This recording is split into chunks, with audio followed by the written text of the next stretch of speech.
What sounds like fiction, but is actually a real historical event. In the 1800s there were street vendors in Egypt who sold ancient Egyptian mummies. Just lined them up on a street corner and sold them like they were umbrellas on a rainy day. English tourists would buy them to display as oddities. In 2007 a paraglider got trapped in the updraft of 2 joining thunderstorms and lifted to an altitude of 10 kilometers. She landed 3.5 hours later about 60 kilometers north of her starting position, having survived extreme cold, lightning and lack of oxygen. Imagine how freaking scary that would be. She doesn't remember much of it, since she became unconscious quite quickly. She regained consciousness when she was back down at 3,500 meters. Imagine how freaking scary that would be. The Glasgow Ice Cream Wars. 6 people died in a turf war over ice cream van routes. They were dealing heroin out of the vans. I love my city so much. As the plane lands in Glasgow, passengers are reminded to set their watches back 25 years. Frankie Boyle. The difference between Edinburgh and Glasgow is that if you see a man with a golf club in Edinburgh, he is going to play golf. The marathon at the 1904 Olympics in St. Louis. The first place finisher did most of the race in a car. He had intended to drop out and got a car back to the stadium to get his change of clothes and just kind of started jogging when he heard the fanfare. The second place finisher was carried across the finish line, legs technically twitching, by his trainers. They had been refusing him water and giving him a mixture of brandy and rat poison for the entire race.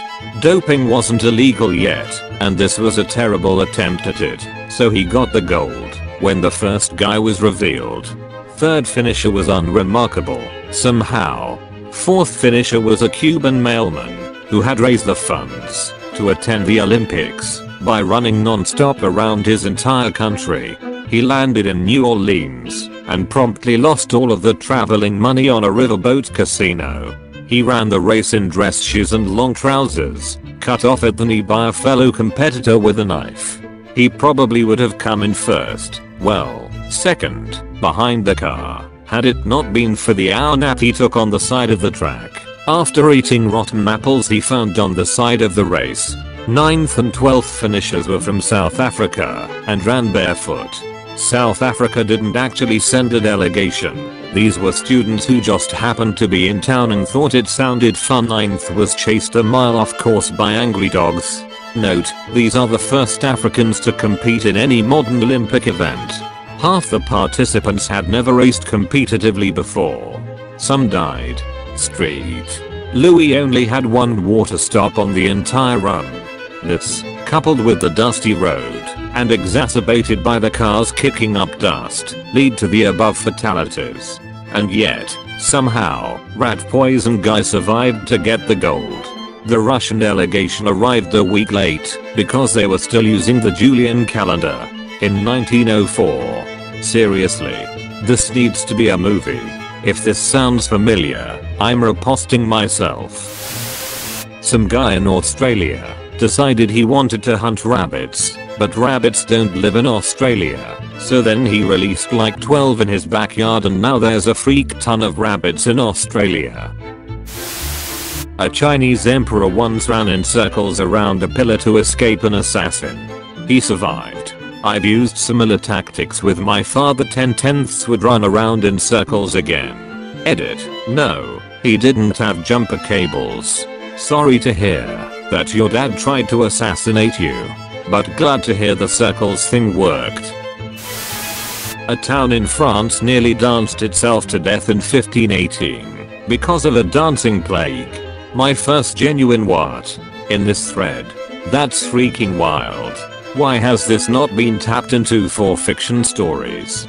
I want to read a post-apocalypse story from the perspective of a survivor of the global dancing plague. Imagine infected people not coughing or getting any flu-like symptoms, but instead looking elated, full of energy, happy, and then dancing with the other infected until they fall down dead, still smiling and twitching. while others dance on. Name the disease, and the book, Foxtrot. Stephen King. Come on. I know you got this in you. One interesting theory is that they had consumed ergot, a psychoactive fungus that can grow on grain in certain conditions. They were unknowingly baking this tainted grain into their daily bread, and as a result were constantly high as balls. The longest piano piece of any kind is Vexations by Eric Satie. It consists of a 180-note composition which, on the composer's orders, must be repeated 840 times, so that the whole performance is 18 hours 40 minutes. Its first reported public performance in September 1963, in the Pocket Theatre, New York City, required a relay team of 10 pianists. The New York Times critic fell asleep at 4 a.m. and the audience dwindled to 6 masochists. At the conclusion, one sadomasochist shouted, "Encore!" One sadomasochist shouted, "Encore! I found my real father." I bet he waited 18 hours just to say that.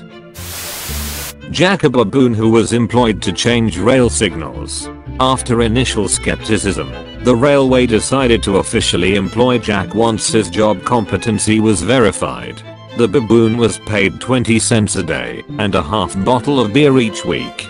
It is widely reported that in his 9 years of employment with the railroad, Jack never made a mistake. I wonder what that salary negotiation was like. Right? Like, how did they figure to just give him half a bottle of beer, rather than a full or a quarter of a bottle? Maybe the guy tasked with giving him the bottle of beer decided he wanted to drink the first half. There were a few Japanese soldiers who refused to surrender after World War II and remained on duty in the rainforest for 30 years after the war ended. There was one here in the Philippines. This guy never knew the war had ended decades ago and stayed in his position, like he did during the war. He lived in a jungle forest, away from the then current world. Apparently, they found his captain years and years later, old and retired. His captain asked him to return home to Japan, cause Japan lost, and the war had already ended. He refused to believe that Japan lost the war.